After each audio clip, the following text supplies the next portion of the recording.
Oi, oi pessoal, eu estou aqui na minha primeira entrevistada da Semana da Dança, na verdade na jornada, né, que a gente vem construindo com essas bailarinas, com essas coreógrafas e essas especialistas. E a primeira convidada é uma pessoa que foi minha professora na PUC, ela é uma médica artista ou uma artista médica, Isabela Lucchesi Gavioli, que ela é a deusa de muita gente, ela é a deusa do Lélio. Mas como é que é essa história da deusa, prof? Como é que começou tudo isso? Tudo bom, Rubielson? E o teu público também, obrigada por ter me convidado para estar aqui.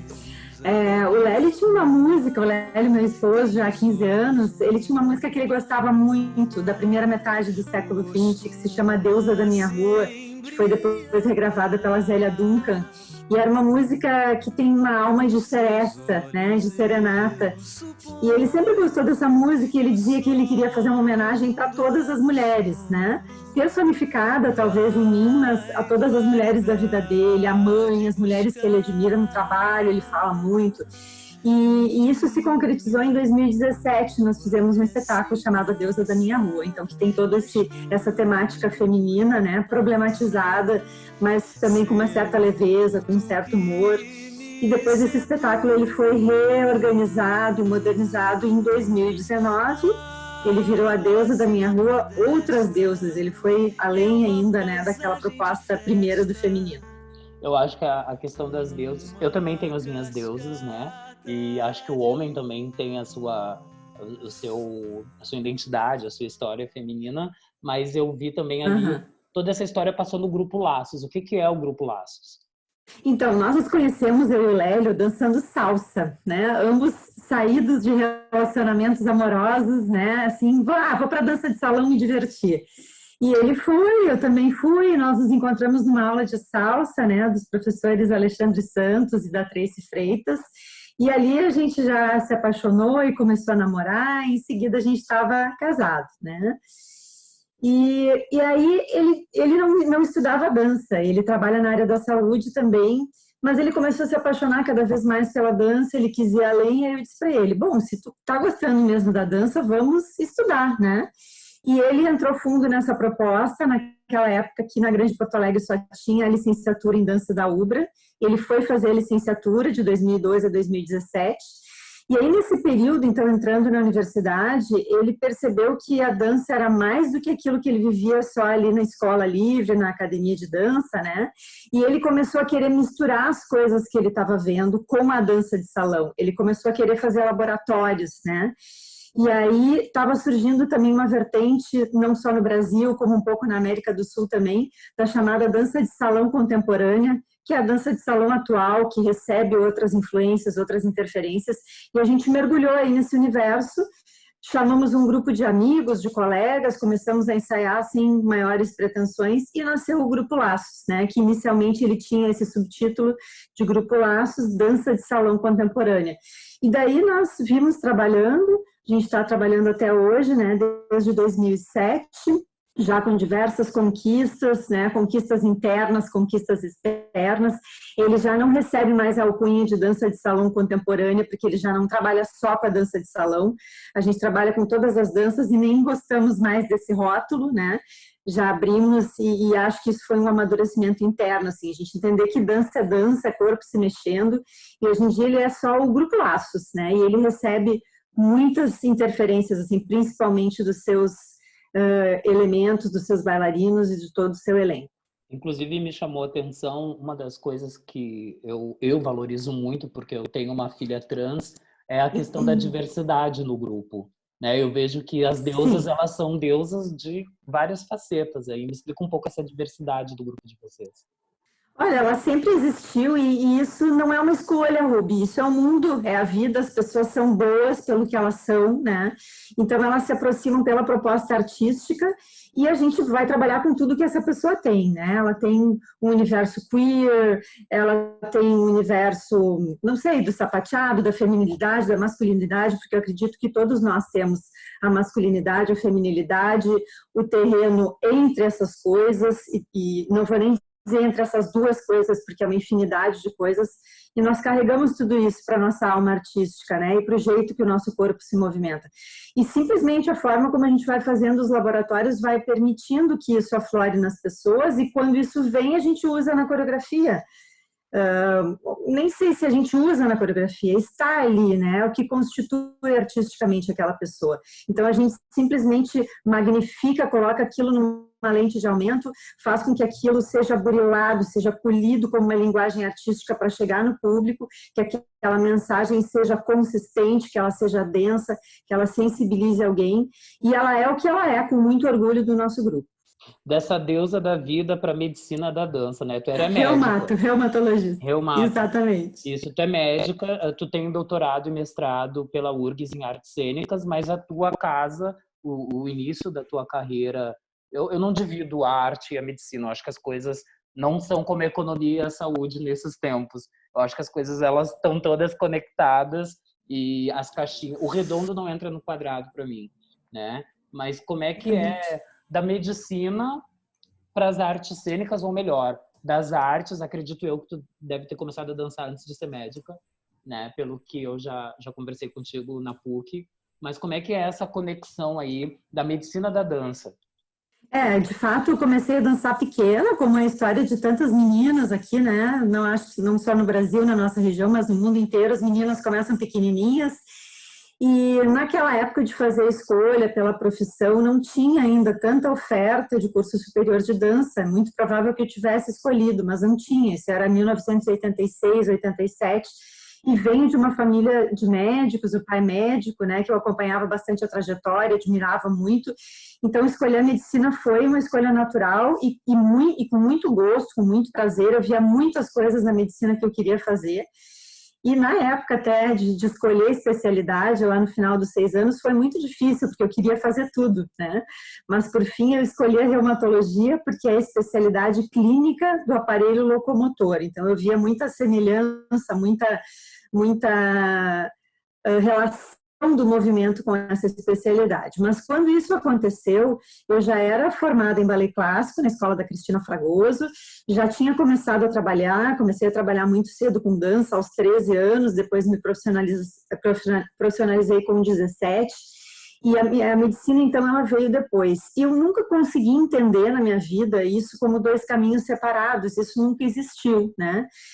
Sempre foi tudo junto, só que a gente tem que colocar os rótulos, né, os tags na nossa vida para que a sociedade entenda o que a gente é. Então a vida foi transcorrendo, depois eu comecei a clinicar, desde sempre gostei de atender bailarinos e pessoas que dançam, não me importa o que elas são profissionais, semiprofissionais, dançam por diversão, pararam de dançar, estão voltando, ou nunca dançaram e eu faço elas começarem a dançar, né, mas eu acabo inserindo a dança ali dentro dessa abordagem de tratamento também. E depois, então, com o surgimento do curso de licenciatura em dança aqui pelo Projeto Reúne, aqui em Porto Alegre, em 2009, na Universidade Federal, eles começaram a abrir os concursos para constituir o corpo docente, né? E nos concursos estava muito bem estabelecido que o profissional, seja da área que ele fosse, deveria ter a sua formação acadêmica, mestrado e doutorado na área de artes ou de educação, o que eu acho bastante pertinente, porque tem muitas pessoas, Rubielson, de muitas áreas que estão contribuindo com o crescimento da dança. Tu és uma delas, né? A gente não vem ali de uma área estritamente da arte, mas tudo que a gente está fazendo periférico está ajudando a dança a ter uma força, eu acho que nos últimos 10, 15 anos, que ela não tinha, porque as pessoas estão fazendo comunicação, história, publicidade, fisioterapia, engenharia, arquitetura, estão dançando, e a tecnologia e todas essas profissões que eu falei e muitas mais, eu de fato já vi profissionais de dança que estão nessas profissões, então isso tudo só vem a nos fortalecer, porque a gente vai usar todo esse arsenal de conhecimento para colocar coisas para a dança e também para a dança contribuir para essas áreas, é só aí que a gente vai se fortalecer, né? Então, isso tudo aconteceu, aí eu fui fazer o mestrado e o doutorado em artes cênicas, né, para poder ter essa intersecção da área da saúde com a área das artes, e hoje em dia a gente está aí mergulhado nessa formação que é tão ímpar e que causa tanta estranheza, mas que me abriu diversos pensamentos, Rubielson, como foi importante, sabe, depois de já ter mais de 20 anos de medicina, eu ir fazer o mestrado em artes cênicas, me abriu leituras que eu sabia que me faltavam, né, mas que foram transformadoras no meu pensamento, e no doutorado, então, nem se fala.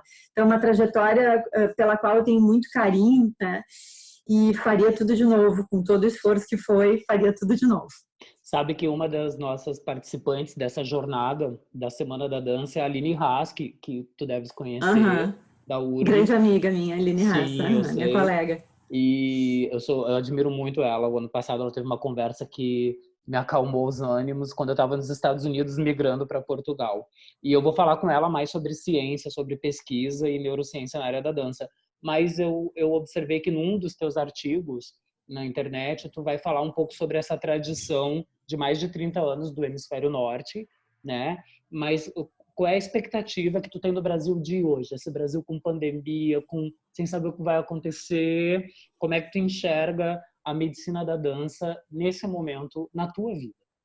Pergunta complexa, várias variáveis, né? Várias variáveis bem complexas aí. Primeiro, falar dos 30 anos da medicina da dança, talvez já um pouco mais. Ela surgiu com essa abordagem na Espanha, na década de 80, e em seguida ela congregou profissionais, né, que ela identificou no Hemisfério Norte como sendo profissionais com uma formação muito, muito semelhante a essa que eu te descrevi, né, vários da área da saúde, fisioterapeutas, osteopatas, kinesiólogos, como eles chamam, e eles se reuniram, então, para constituir essa Associação Internacional de Medicina da Dança, que logo se centralizou mais e predominou, né, nas diversas gestões, a sua sede nos Estados Unidos da América. E o desenvolvimento dessa ciência no Hemisfério Norte é profícuo, é abundante. Na década de 90 houve assim uma explosão científica muito bem-vinda, né, que nos trouxe questionamentos e respostas já para muitas coisas que a gente fazia empiricamente. E isso está se desenrolando, sim, cada vez com mais progresso, né, e com mais ciência e com mais tecnologia em cima dessas pessoas que estão se dedicando a isso. Aqui no Brasil, eu coloco num dos meus artigos, já há 5 anos eu fiz uma revisão, depois eu revisei essa revisão, né, com relação aos índices paramétricos e bibliométricos. Ainda é muito, muito tímida a produção bibliográfica, a produção científica em medicina da dança. Já existem, estaria sendo injusta se eu dissesse que não existissem. Existem grupos fortes em São Paulo, a própria professora Aline, que já está orientando mestrado, doutorado, o grupo aqui do LAPEX, tem pesquisadores brasileiros que já estão puxando, né, essa turma que está levando o Brasil também para ser mencionado na medicina da dança, mas ela ainda é pouco conhecida, ela ainda é pouco acessada, ela ainda é pouco valorizada. Infelizmente, eu preciso te falar, tem algumas áreas da dança que tratam a medicina da dança como um campo tecnicista, no sentido pejorativo. A gente está recebendo isso assim como, por enquanto, talvez uma falta de maturidade, né, desses colegas, e eles vão enxergar que a medicina da dança ela quer contribuir com todos os campos da dança. A medicina da dança é generosa, a medicina e a ciência da dança, ela quer que as pessoas dancem mais, dancem melhor, o que quer que signifique melhor para elas, né? Com mais entusiasmo, por mais tempo, com mais saúde. E eu gosto muito da expressão longevidade artística. Então, eu acho que é por aí, para responder a tua pergunta, né? Qual é o caminho da medicina da dança no Brasil? É entender que a medicina da dança, ela quer que os bailarinos sejam longevos na sua profissão, que eles possam escolher essa profissão, exercê-la com segurança, né, com qualidade de vida, recebendo o seu provento, e que eles possam exercer essa profissão até a idade que eles queiram. Se eles quiserem dançar até os 80, que eles não tenham que parar aos 35 porque eles se machucaram, ou porque eles não tiveram o devido respaldo das leis trabalhistas, da forma como eles trabalham, da instituição onde eles prestam o seu serviço. Então, essa é a nossa preocupação, que ela recém começa a emergir, eu acho, nos pensamentos, né, dos nossos colegas. Eles têm que perceber que eles têm direito a isso e que existe uma ciência que já está querendo suportá-los. Sabe que eu tive uma coisa bem pessoal, eu tive uma ruptura no lábio esquerdo, né? É lábio, professora? Labrum, ou lábio cartilaginoso. Isso, professora. E eu tive 2 momentos, né? E o último momento, que o meu ombro estava pesando muito para trabalhar, eu tive que fazer um tratamento de 2 meses e eu tive que parar de trabalhar para poder me recuperar, né? E eu acho que nesse tempo, ontem, inclusive, tu fizeste um comentário numa página das redes sociais sobre esse tempo da recuperação da lesão que os profissionais de dança podem ter nesse momento, né? Nesse momento triste, alguns Exatamente. podem estar se recuperando. E quando a médica do Ministério do Trabalho, do INSS, foi me avaliar, eu levei todo o meu processo do contador junto, e ela perguntou assim: como assim tu é autônomo? Cadê os teus recibos do último ano? Tu trabalhou mesmo? E eu apresentei. E ela disse: olha, já vi outras pessoas da dança, tu tem tudo organizado. Eu acho que essas áreas complementares que estão contribuindo para a ciência da dança, mas por meio da comunicação, da saúde, da gestão, tecnologia, enfim, história, os bailarinos da nova geração, os coreógrafos e os licenciados em dança, que trabalham principalmente no campo informal, ou seja, aqueles que precisam se respaldar juridicamente, legalmente, para que quando aconteça uma lesão ou se esteja impossibilitado de se movimentar, que tenha o mínimo de cuidado para poder se regenerar e se readaptar, né? Então, eu acho muito importante isso. Eu venho questionando algumas coisas na minha trajetória e na trajetória da minha filha mais velha, que faz a Escola Técnica em Dança em São Paulo, de como é importante o artista em geral, mas o acrobata, o pessoal do circo, o pessoal da dança, os esportistas também, porque tem um momento aí da vida que a gente se encontra, saberem, terem consciência e lucidez de que é uma profissão e de que isso pode ser levado a sério, e quando tem um problema tu pode procurar os teus direitos trabalhistas e tu vai estar cuidado. E isso no Brasil, né? O pessoal acha que isso é muito distante aqui na Europa ou nos Estados Unidos. Não, eu conheço alguns artistas brasileiros que conseguem se organizar, conseguem desenvolver essa habilidade do autocuidado, né, da sua vida pessoal, e isso impacta a carreira, para terem um conforto se acontece alguma coisa na saúde do corpo. Exatamente. A gente tem tentado trabalhar também, porque isso é uma questão de informação e de educação do profissional, né, Rubi? Na área médica a gente passa também um pouco por isso, agora já não mais, mas quando eu me formei a gente estudava tudo lá de medicina e era jogado no mercado de trabalho, não sabia o que era trabalhar como autônomo, abrir teu consultório, e na dança também funciona assim, sabe?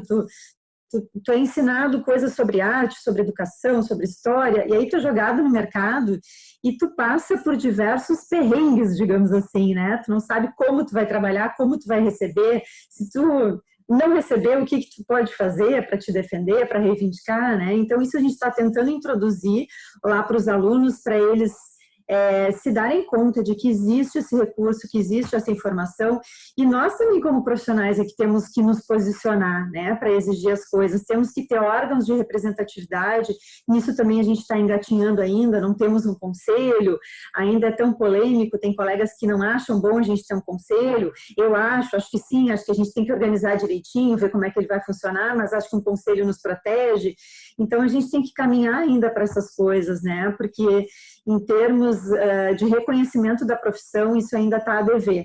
Então, aí as pessoas se sentem mais ilhas, mais sozinhas, né? Sim. Fica mais difícil. E também nessa questão, os conselhos públicos, eles servem para aconselhar as políticas públicas, para auxiliar no desenvolvimento do trabalho e da renda de cada indivíduo, independentemente da profissão. Na minha pós-graduação, eu fiz uma revisão do professor de dança no século XXI, né? Então, eu fui estudar e fui tentar compreender quais os locais que esse profissional atua, né, nesse momento que a gente vive. Então, a economia criativa, a economia da dança, ela começa principalmente no palco, acho que existe muito forte atuação na cultura, na educação de duas frentes principais, que é o formal e o informal, mas tem gente da dança que eu trabalhei para o Hospital Divina Providência como coreógrafo por um ano, né? E trabalhava nos projetos de assistência social. Então, acho que também nós que somos da dança, como tu disseste, a gente tem que elucidar para a comunidade artística que o mercado ele não é só o palco. E agora a gente tem esse desafio do palco virtual, né? De transformar num telemovimento a nossa profissão em diversos momentos. Bom, vou passar por uma outra questão que eu acho importante, que é a questão da equação das emoções que tu fala, né? Tu escreve sobre isso. Eu conheci um trabalho de neurotango que é desenvolvido em Chicago, e eu conheci a protagonista. É um mini documentário, depois eu vou pôr para o pessoal a dica aqui. Mas como é que é essa questão das emoções, da dança de salão, o que contribui para a saúde do indivíduo, mas tem a questão coletiva do contato com o outro. Assim, eu vejo que tu explora muito sobre isso. Perfeito. Quando eu escrevi esse artigo, Ruby, eu não tinha ainda passado pelo doutorado, e depois do doutorado ele me aprofundou e me abriu diversas portas nesse terreno, né? Então, eu queria trazer para ti uma vertente muito importante da base teórica do doutorado, que foram as bases da criatividade, porque quando a gente dança, a gente está criando o tempo inteiro, mesmo que a gente não seja coreógrafo, né? Quando a gente está colocando aquela sequência, digamos, no nosso corpo e realizando ela nesse momento no nosso corpo, a gente também está criando. Então, eu procurei trabalhar muito sobre o conceito operacional da criatividade.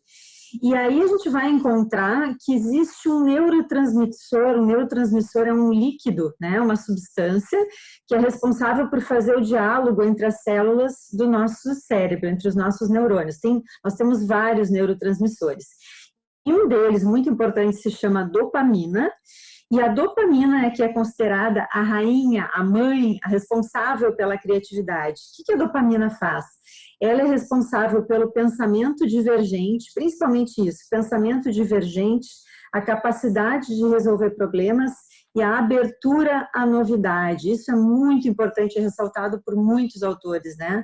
Openness to novelty, quer dizer, tu está disposto a encarar o que vier e daquilo que vier tu vai pegar e vai fazer a tua dança, vai fazer a tua arte ou vai resolver até mesmo um problema do cotidiano. A gente está usando esses mecanismos o tempo todo. E esse circuito da dopamina, ele vai operar muito lá numa parte do nosso cérebro, que é um circuito totalmente emocional, que a gente chama de sistema límbico.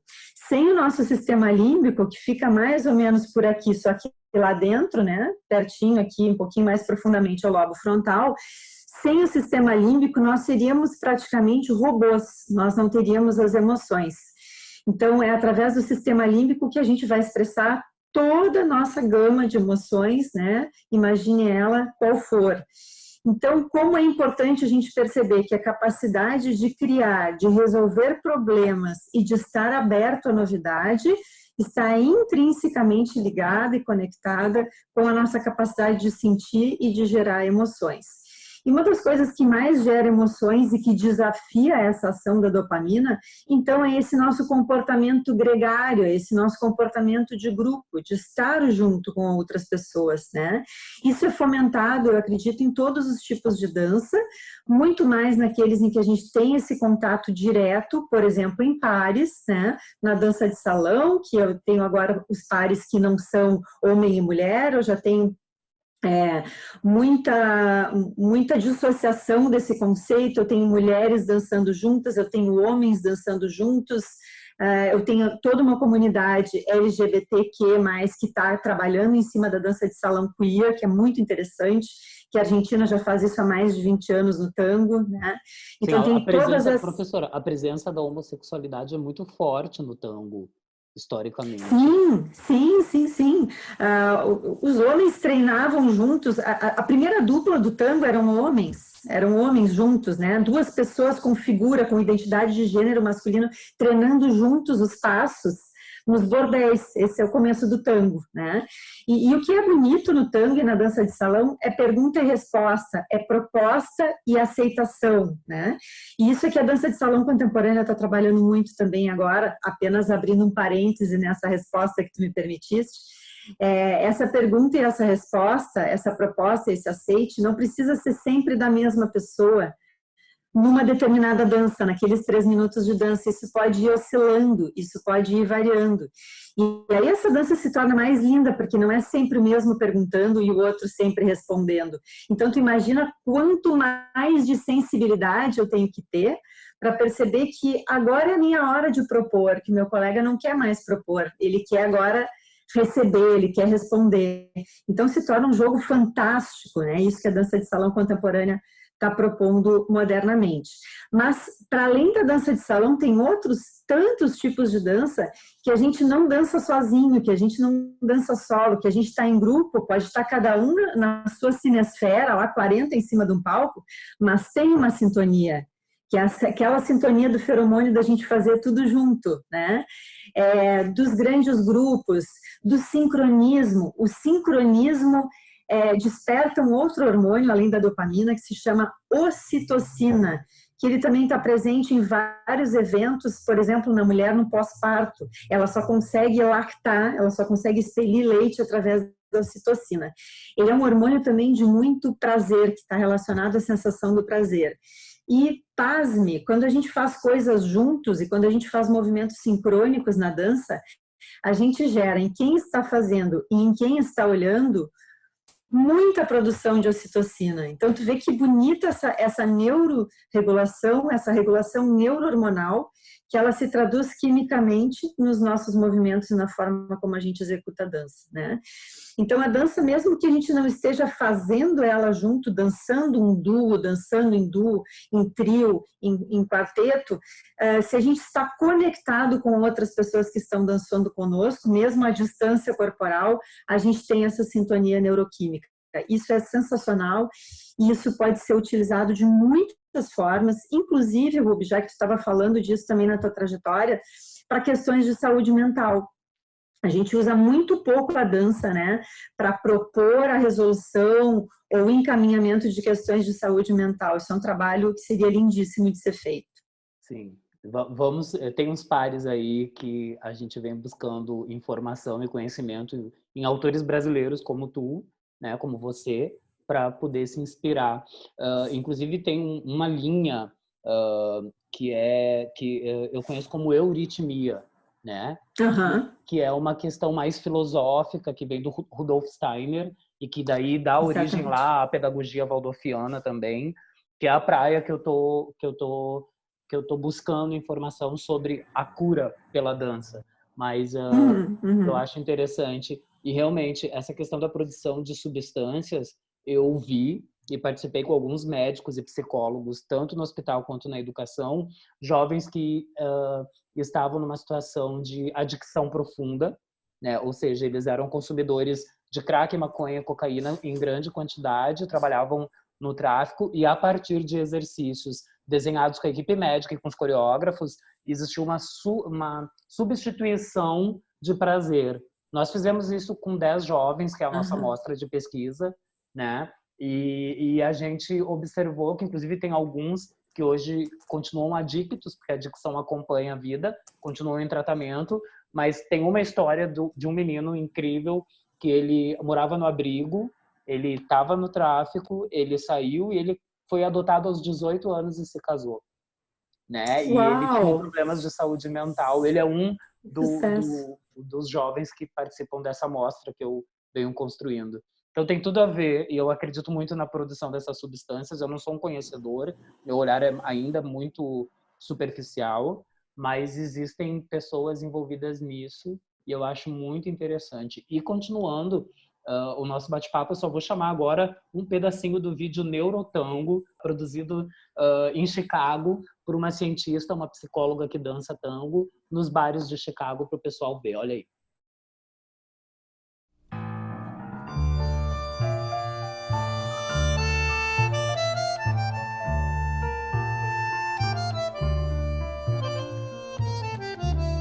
Argentine tango is like a language without words.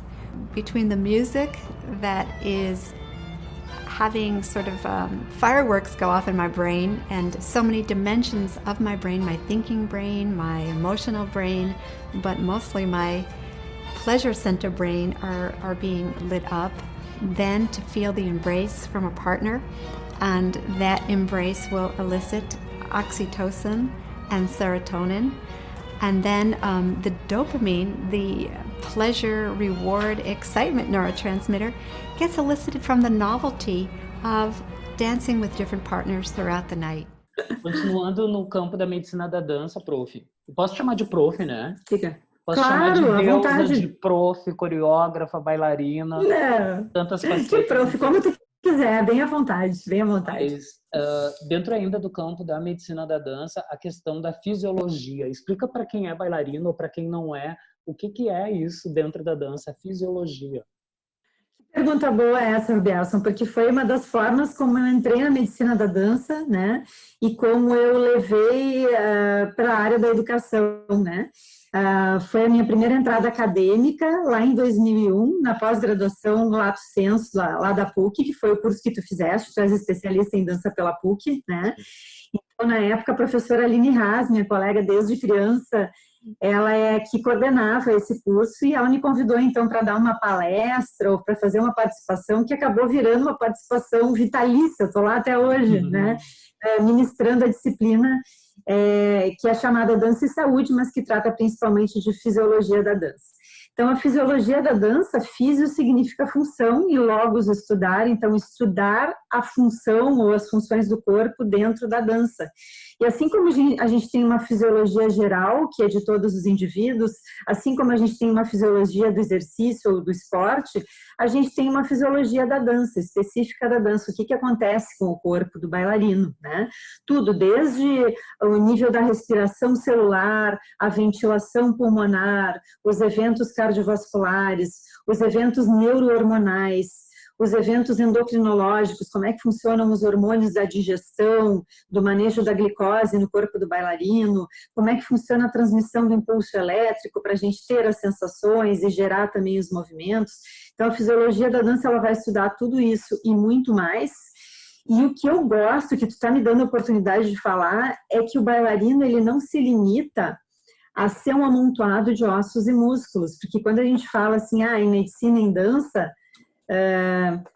tu estuda então o pessoal que se machuca, o pessoal que se quebra, também isso, né? Mas o corpo do bailarino é muito mais.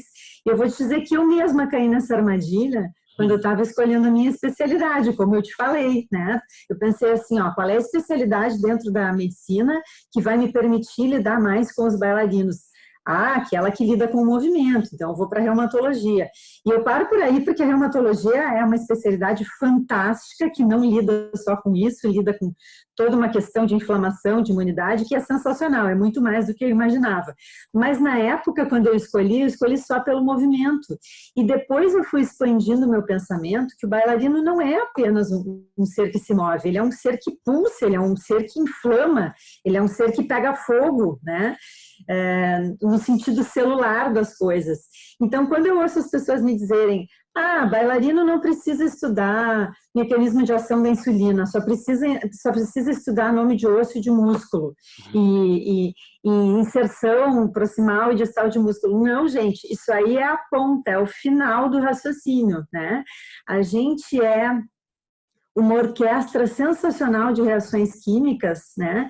E como é que eu vou entender o meu bailarino se eu não entender o jeito que ele se alimenta, que ele processa esse alimento? Como é que eu vou entender esse bailarino se eu não entender o jeito que ele se hidrata e que ele urina e que ele defeca e que ele dorme e que ele sua e que ele controla as suas reações?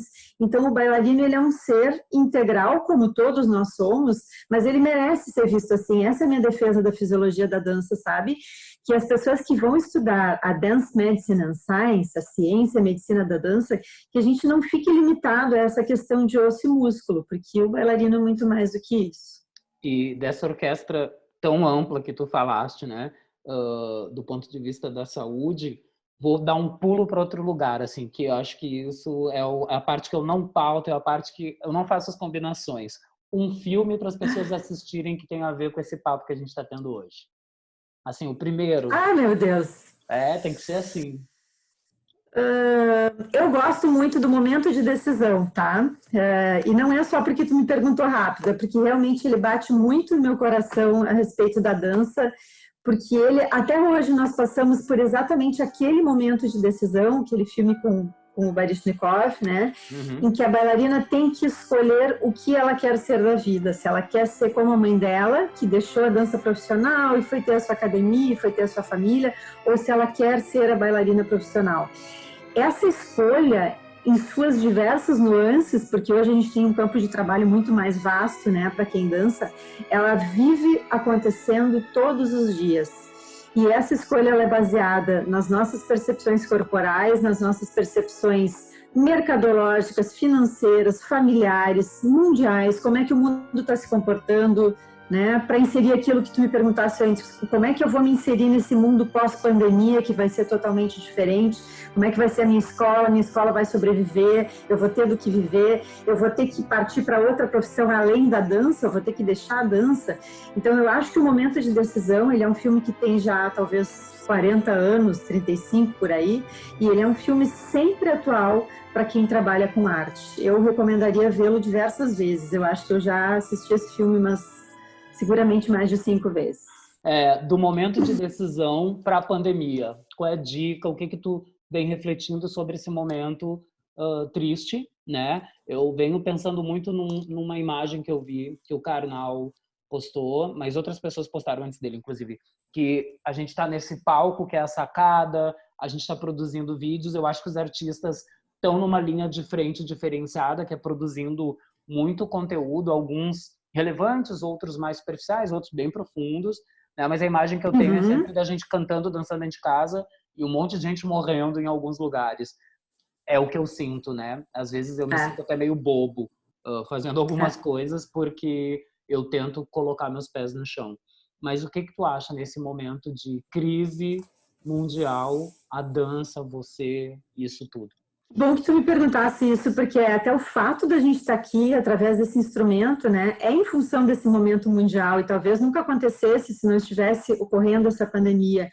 E eu queria, já que tu me dá a oportunidade dessa resposta, queria colocar uma linha de tempo, já dizendo que o interessante dessa linha de tempo é que ela não muda a cada dia ou a cada semana, ela muda a cada 4 horas, a cada 6 horas, a cada noticiário novo que tu assiste, muda o teu estado de espírito. Então, a minha primeira mensagem para mim mesma, porque eu não tenho a pretensão de deixar mensagem para ninguém, só talvez dizer como eu estou procedendo, é a gente ter calma e ter a humildade de dizer que ninguém está sabendo nada, que ninguém está podendo prever nada.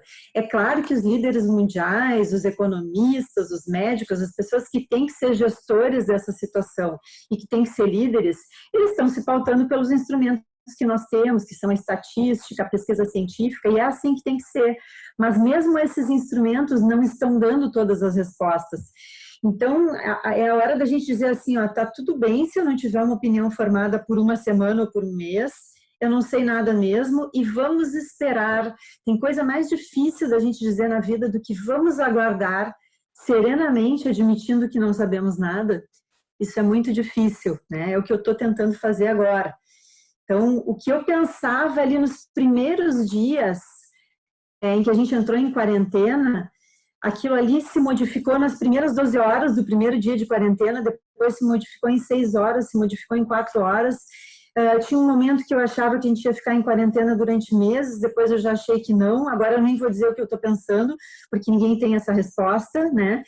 E talvez se alguém tivesse essa resposta, outras pessoas que estão acima de nós, eu diria em termos de gestão da situação, elas podem nos mandar sair desse estado a qualquer momento, e talvez elas estejam erradas, ou talvez elas estejam certas. Então, também é o momento da gente entender que nós não somos donos da situação, nem dessa situação médica que está acontecendo, porque a gente não tem nenhuma ingerência sobre o vírus, e nem da situação global, administrativa, política, econômica que está acontecendo, né? Então, essa volatilidade, essa liquidez das coisas, né, é que eu queria transmitir essa mensagem que estamos todos juntos nisso. Eu vejo isso como sendo preocupação das pessoas e é uma realidade. E terceiro ponto, assim, de saideira, e a dança a partir de agora? Porque, no meu olhar, a dança ela vinha num processo de maturidade em todos os eixos, em todas as frentes dela, e agora tem uma adaptação forçada para telecomunicação em dança, né? E agora? E a dança a partir de agora, com crise, sem crise, daqui para frente, tu acha que ela tem uma interferência? Eu acho que tem, e eu quero aproveitar para, talvez, vou fazer uma coisa aqui injusta, tá? Que é botar uma coisa polêmica aqui no fim da nossa entrevista, mas não sei se talvez você vai querer dissecar isso em outro momento. Essa questão da gente colocar a dança na rua através do vídeo, ela escancarou vários dos nossos pontos fracos, tá? Então, vamos fazer de conta que a gente está conversando aqui só eu e tu. Mas esse meia-culpa, Rubi, isso tem que ser feito em todas as instâncias da nossa vida, das relações pessoais e também das relações profissionais. Não existe profissão perfeita e a dança está longe disso, né? Então, esse momento da gente ir para as redes, da gente estar disponível aqui pela tela do computador, está escancarando muitas coisas que a gente sabia que não funcionavam bem e a gente não sabia por quê. Vou ser mais clara. Eu estou nessa brincadeira da medicina da dança faz 30 anos, tá? E eu estou vendo que as coisas estão melhorando, como a gente falou lá no início, estão surgindo mais estudos, centenas de milhares de estudos, tem pesquisadores geniais, existe mais conhecimento, existe um conhecimento científico estabelecido sobre a dança, só que algumas coisas na prática, no chão da sala de aula, no dia a dia, estão piorando. As pessoas estão se machucando mais. Para dar um exemplo prático, estão fazendo o andeor mais errado do que sempre fizeram em toda a eternidade do balé clássico. Estão cometendo atrocidades contra os seus corpos. Uma frase, se alguém não é da dança. Virar as pernas para fora, que é uma característica da dança clássica, que é transportada para outras técnicas também, né? E que é motivo de muitas vaidades e muitas distorções do ensino da dança. Então, por que as pessoas mais do que nunca estão se machucando se a gente tem tanto conhecimento, né? E aí uma das coisas que eu já discutia lá na disciplina de estágios com os nossos alunos da licenciatura em dança é que tem essa dissociação. Por que a gente está sabendo tanto e por que a gente não coloca isso em prática? É porque a gente está separando as gavetinhas e a gente não se dá conta que estuda no livro, vai para a sala de aula e faz diferente? Ou é porque a gente não está dando bola mesmo? Eu não acredito nisso, eu acredito que as pessoas são boas, eu acredito que tem algum momento que essa conexão não está sendo feita. Por que eu não faço o transfer de conhecimento disso que eu estou estudando lá na academia para dentro da sala de aula das escolas livres, né? E isso está sendo colocado aí na nossa cara. Então, eu vou deixar só esse gancho, porque eu acho que isso é motivo para a gente discutir, para a gente melhorar, para a gente se ajudar muito nos próximos muitos anos, né? Foi um serviço que essa pandemia fez para nós. Esperar que todo mundo consiga pegar esse limão aí e fazer uma bela caipirinha, uma bela torta de limão. Com certeza, essa é muito interessante a questão das margens e essa ponte que ainda precisa ser feita, né? E a ponte quem faz somos todos os profissionais da área e também os alunos que estão vindo com tudo. Essa nova geração que tem conhecimento, que recebem informação muito rápida, eles são rápidos, flexíveis, muito competentes, alguns jovens, né? Muitos jovens, mas essas margens e essa ponte de transferência de conhecimento de forma mais robusta, mais concreta, a gente tem que promover e descobrir como promover a partir... Acho que já estamos promovendo, mas criar as pontes entre as margens. Aí tem que descobrir de que material essas pontes devem ser feitas para fazer essa transferência. Isso aí. Né? Isso aí. Quarto e última, que não está na pauta para a gente falar... E agora, palco. O palco mudou, né? O palco, antes a gente tinha aquela boca de cena no palco italiano, a gente se prepara o ano inteiro para os espetáculos, para os nossos festivais, até na sala de aula, né? E agora o palco digital, o palco virtual, o movimento está diminuído. Como é que é a tua visão para essa vida digital, online, virtual da dança? Excelente pergunta, Rubi. Tu sabe que antes da pandemia a gente já estava trabalhando isso no Grupo Laços, né?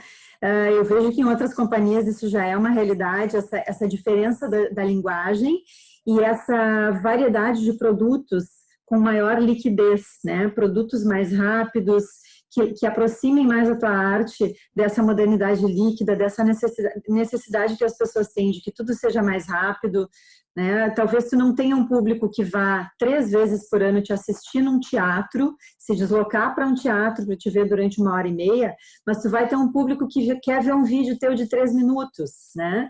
Não sei se isso é certo ou se é errado, nem sei se a gente precisa classificar isso em certo ou em errado, mas a realidade é que os nossos cérebros hoje em dia, eles funcionam assim, eles são multi-frame, eles são rápidos, né? Então, como é que a arte está se adaptando a isso? E a gente estava começando a trabalhar no Laços, então, essa questão de ter produtos com maior liquidez, produtos no sentido artístico, né? Porque eles são produtos também, mas eu vim forjada de uma realidade artística lá dos anos 70, comecei a dançar nos anos 70, a gente se preparava para fazer um espetáculo no fim do ano, né?